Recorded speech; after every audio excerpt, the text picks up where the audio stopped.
Hello everyone, মই প্ৰণামী আৰু মই নিসংগ বাঁহীৰ সুৰ গ্ৰুপটোৰ এগৰাকী মেম্বাৰ।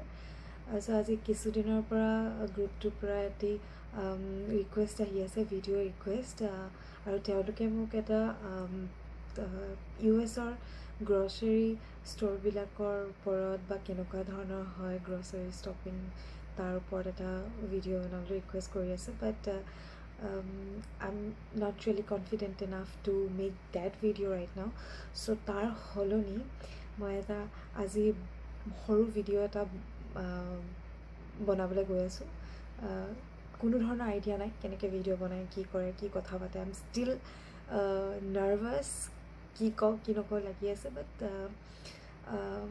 তথাপিও আজি এটা সৰু মৰু ভিডিঅ' আপোনালোক। আমি বৰ্তমান গৈ আছোঁ আমাৰ সৰু পাপিটোৰ খেলাবৰ কাৰণে ডগ পাৰ্কত। ইয়াতে যেনেকৈ আমাৰ তাত মানুহৰ কাৰণে পাৰ্ক আছে ফুৰিবলৈ, ইয়াত কুকুৰৰ কাৰণেও এক্সট্ৰা পাৰ্ক আছে, গতিকে আমি তালৈ গৈ আছোঁ। আমি প্ৰত্যেক উইকেণ্ডত মেডক ফুৰাবলৈ কাৰণে তালৈ লৈ যাওঁ। চ' আমি এতিয়া তাত পাবলৈহে গৈছোঁ, গতিকে এইখন মই পিন্ধি লওঁ। ইয়াত এতিয়া য'লৈকো যাবলৈ পাৰ্ক বা দোকান য'ত যাবলৈ হ'লেও এইখন পিন্ধিবলগীয়া হয়, গতিকে প্ৰিকশ্যন।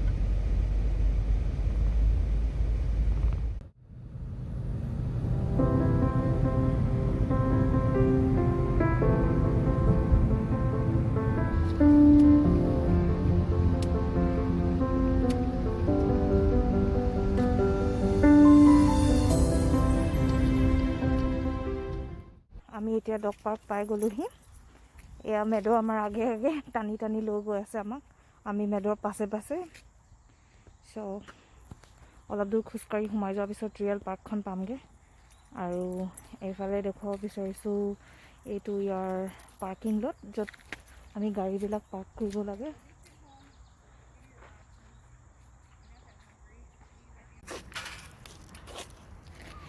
চ' এইখন হৈছে ডাঙৰ পাৰ্কখন, য'ত আমি এতিয়া তাক তাৰ লিষ্টটো খুলি দিম। সি এতিয়া য'ত মন যায় তাত যাব পাৰিব তেতিয়া।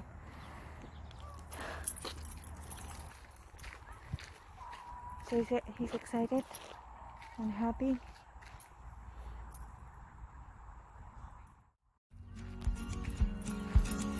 Oops.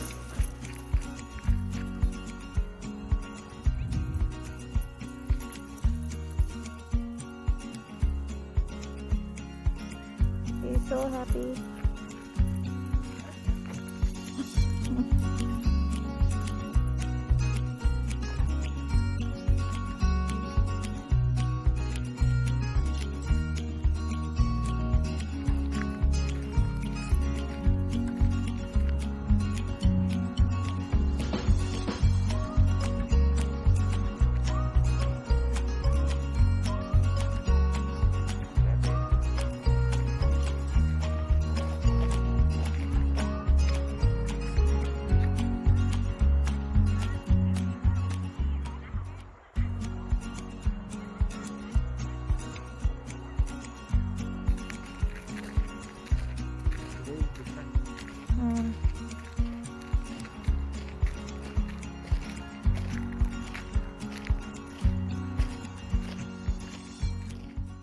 খোলা পথাৰখনৰ ছাইডত এনেকুৱা জেগা এডোখৰ আছে, জংঘলৰ নিচিনাকৈ।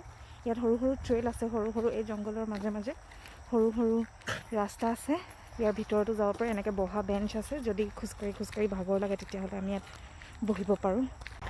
মই অলপ আগতে কোৱা সৰু ৰাস্তাবিলাক এনেকুৱা ধৰণৰ সৰু এটা লুংলুঙীয়া বাট।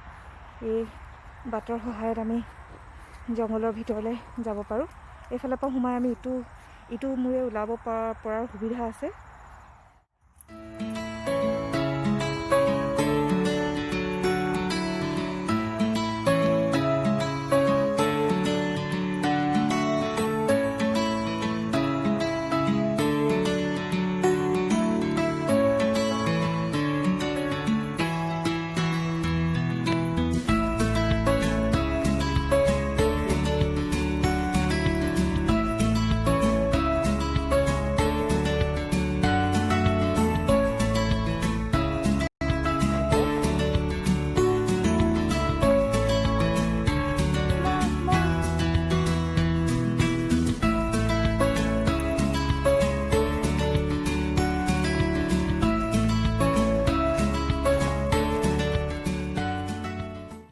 আমি এক পাক ঘূৰি আহিলোঁ, এক পাক ঘূৰি আকৌ খোলা পথাৰখনৰ ফালে গৈ আছোঁ।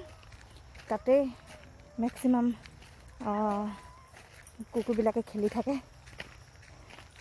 ইয়াত এতিয়াও খেলি আছে।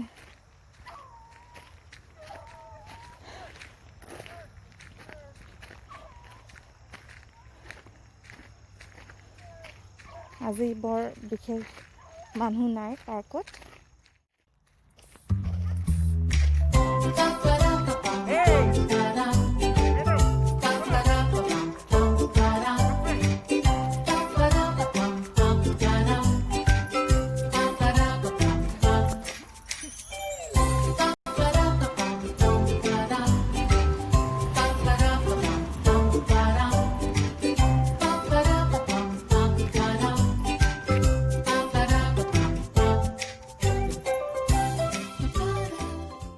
ঘৰত আহি পালোহি ইতিমধ্যে, আন্ধাৰো হৈছে বাহিৰত বৰ্তমান। আশা কৰোঁ যাতে আপোনালোকে ভিডিঅ'টো চাই ভালেই পায়। ইমান এটা সবিশেষ দেখুৱাব নোৱাৰিলোঁ যদিও অকণমান সৰু সুৰাকৈ চেষ্টা কৰিলোঁ যাতে কিবা অকণমান আপোনালোকক দেখুৱাব পাৰোঁ ডগ পাৰ্কৰ বিষয়ে, বিকজ এইটো একেবাৰে নতুন কনচেপ্ট।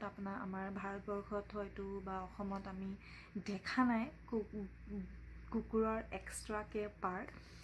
It's very interesting. মোৰ কিয় ভাল লাগে ডগ পাৰ্ক, মানে ইহঁতি ইয়াতে ঘৰত আমি যেতিয়া কুকুৰ পুহোঁ বা মেকুৰী পুহোঁ, তাহাঁতি সাধাৰণতে ঘৰতে আবদ্ধ হৈ থাকিব লগা হয়। যাৰ এটা ডাঙৰ ঘৰ আছে, বেকয়াৰ্ড আছে বা ফ্ৰণ্টত জেগা আছে অকণমান খেলা ধূলা কৰিবলৈ, তেওঁলোকৰ অকণমান সুবিধা হয়। কিন্তু স্পেচিয়েলি যোন এপাৰ্টমেণ্টত থাকে, যেনেকৈ আমি ইয়াত এতিয়া আমাৰ ডগীটোৱে বিশেষকৈ সেই সুবিধাখিনি নাপায়, বাহিৰত ওলাই যোৱাৰ, নিজৰ মতে ঘূৰি ফুৰা বা খেলাৰ সেই সুবিধাটো নাপায়। আমি যেতিয়াই মানে তাক বাহিৰলৈ লৈ যাওঁ তেতিয়া তাক লিচ লগাই লৈ যাব লগা হয়। আৰু গতিকে ডগ পাৰ্কখন এনেকুৱা এটা জেগা য'ত আমি লিচ খুলি দিব পাৰোঁ তাহাঁতক, আৰু তাহাঁতি নিজৰ মতে যেনেকৈ মন যায়, য'ত মন যায় তাহাঁতি ঘূৰিব পাৰে, ফুৰিব পাৰে, মুক্ত মনেৰে যি মন যায় তাহাঁতৰ কৰিব পাৰে। চ' ইটছ ভেৰি ইণ্টাৰেষ্টিং। মোৰ বিৰাটেই ভাল লাগে। US-ত স্পেচিয়েলি বাহিৰত বুলিও ক'ব পাৰি, মই বাকীবিলাক জেগাৰ কথা ক'ব নোৱাৰিম। US-ত আছোঁ যেতিয়া US-ৰ কথা ক'ব পাৰিম। ইয়াত মানে পেটছৰ মেণ্টেল আৰু ফিজিকেল হেল্থক খুব গুৰুত্ব দিয়া হয়। গতিকে এই ডগ পাৰ্কৰ জৰিয়তে তাহাঁতৰ মেণ্টেল হেল্থটো আৰু লগতে ফিজিকেল হেল্থটো, যিহেতু আমাক যেনেকৈ দৈনন্দিন এক্সাৰচাইজ বা যোগ অভ্যাস বা আমাৰ শৰীৰটো চলাফিৰা কৰিব লাগে, খুবেই জৰুৰী আমাৰ শৰীৰৰ কাৰণে, তেনেধৰণে আমাৰ পোহনীয়া জীৱ জন্তুসকলৰ কাৰণেও সেই এক্সাৰচাইজটো খুবেই ইম্পৰ্টেণ্ট। চ' এই ডগ পাৰ্কবিলাকৰ ফলত তেওঁলোকৰ ডেইলি যিটো এক্সাৰচাইজ হয় সেইটো এক্সাৰচাইজটো পায়, আৰু লগতে যিটো ছ'চিয়েলাইজেশ্যন, ইয়াত পেটছৰ ছ'চিয়েলাইজেশ্যনক খুবেই গুৰুত্ব দিয়া হয়। আপোনাৰ পেটছ যদি ছ'চিয়েলাইজ নহয় ভালকৈ, তেতিয়াহ'লে আমি ডগ পাৰ্কলৈ সাধাৰণতে নিব নোৱাৰোঁ, কাৰণ তাত গৈ বেলেগ কুকুৰক ভুকি দিব পাৰে বা মানুহক ভুকি দিব পাৰে বা বেলেগ কুকুৰক কামুৰি দিয়াৰ যদি চান্সেছ থাকে, তেতিয়াহ'লে জেনেৰেলি এলাউ কৰা নহয়। তাৰ কাৰণেও তাহাঁতক এক্সট্ৰাকৈ ট্ৰেইনিং দিয়া হয়। ট্ৰেইনিংটোৰ বিষয়ে বাৰু কেতিয়াবা পাছত পাতিম বা আপোনালোকক দেখুৱাবলৈ চেষ্টা কৰিম। আমাৰ মানুহক ব্যক্তিগত জীৱনত যেনেকৈ বন্ধু বান্ধৱৰ প্ৰয়োজন হয়, মই ভাবোঁ যে আমাৰ পোহনীয়া জীৱ জন্তুকো বন্ধু বান্ধৱৰ দৰকাৰ হয়।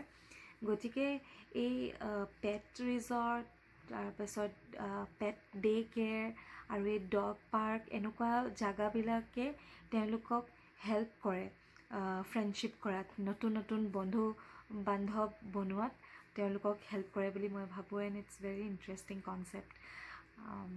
চ' আজিলৈ ইমানেই, আৰু আশা কৰোঁ আপোনালোকে ভিডিঅ'টো লাইক কৰিব বুলি।